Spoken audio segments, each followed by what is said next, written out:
മതനിന്ദ ആരോപിച്ച് professor TJ. ജോസഫിന്റെ കൈവെട്ടിമാറ്റിയ കേസിലെ ഒന്നാം പ്രതിയും എറണാകുളം സ്വദേശിയുമായ സവാദ് എൻ.ഐ.എയുടെ പിടിയിലായിരിക്കുകയാണ്. കണ്ണൂർ മട്ടന്നൂരിൽ ഒളിവിൽ കഴിയുന്നതിനിടെയാണ് ഇയാൾ പിടിയിലായത്. കൈപ്പത്തി വെട്ടിമാറ്റാൻ ഉപയോഗിച്ച ആയുധവുമായി കടന്നുകളഞ്ഞ സവാദ് കഴിഞ്ഞ 13 വർഷമായി ഒളിവിലായിരുന്നു. Professor TJ. ജോസഫിന്റെ കൈ വെട്ടിമാറ്റിയത് സവാദായിരുന്നു. പോപ്പുലർ ഫ്രണ്ട് പ്രവർത്തകനായിരുന്നു ഇയാൾ. കണ്ണൂർ മട്ടന്നൂരിൽ ഷാജഹാൻ എന്ന പേരിൽ ഒളിവിൽ താമസിച്ച് മരപ്പണി ചെയ്തു വരുന്നതിനിടയിലാണ് കൈവെട്ട് കേസിലെ മുഖ്യ ആസൂത്രകനും ഒന്നാം പ്രതിയുമായ സവാദ് പിടിയിലായത്. എൻ.ഐ.എക്ക് ലഭിച്ച രഹസ്യ വിവരത്തെ തുടർന്ന് ഇന്നലെ അർദ്ധരാത്രി വീട് വളഞ്ഞ് പിടികൂടുകയായിരുന്നു. ഇന്ന് രാവിലെ കൊച്ചി എൻ.ഐ.എ ആസ്ഥാനത്തെത്തിച്ച പ്രതിയെ വിശദമായി ചോദ്യം ചെയ്തു വരികയാണ്.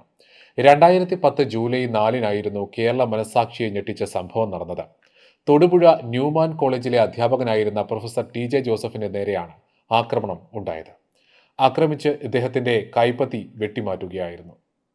സംഭവത്തിന് പിറകെ കൈവെട്ടാൻ ഉപയോഗിച്ച മഴു അടക്കമുള്ള ആയുധവുമായി സവാദ് ഒളിവിൽ പോവുകയായിരുന്നു. പ്രതിയെ ഒളിവിൽ കഴിയാൻ സഹായിച്ചതിന് പിന്നിൽ ഉന്നതരുണ്ടെന്ന് പ്രൊഫസർ ടി.ജെ. ജോസഫ് പ്രതികരിച്ചു.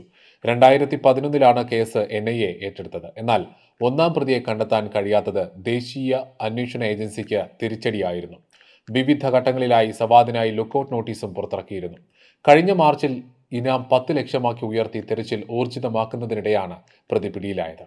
കൈവെട്ട് കേസിൽ 31 പ്രതികളെ ഉൾപ്പെടുത്തി 2015-ലാണ് എൻ.ഐ.എ ആദ്യ കുറ്റപത്രം സമർപ്പിച്ചത്. തുടർന്ന് 2015 മെയ് 8-ന് ഇതിൽ 18 പേരെ കോടതി വെറുതെ വിടുകയും 13 പേരെ ശിക്ഷിക്കുകയും ചെയ്തിരുന്നു. കഴിഞ്ഞ ജൂലൈയിൽ രണ്ടാം ഘട്ട വിചാരണ പൂർത്തിയാക്കി 6 പേരെ ശിക്ഷിക്കുകയും 5 പേരെ വെറുതെ വിടുകയും ചെയ്തിരുന്നു.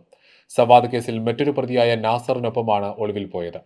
നാസർ വർഷങ്ങൾക്ക് മുൻപ് കീഴടങ്ങുകയായിരുന്നു.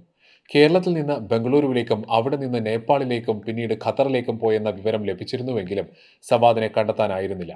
പിന്നീട് കേരളത്തിലെത്തി ഒളിവിൽ കഴിഞ്ഞിരിക്കാമെന്നാണ് സൂചന. സവാദ് എങ്ങനെയാണ് കണ്ണൂരിൽ എത്തിയതെന്ന കാര്യത്തിൽ ഉൾപ്പെടെ ഇനി വ്യക്തത വരാനുണ്ട്.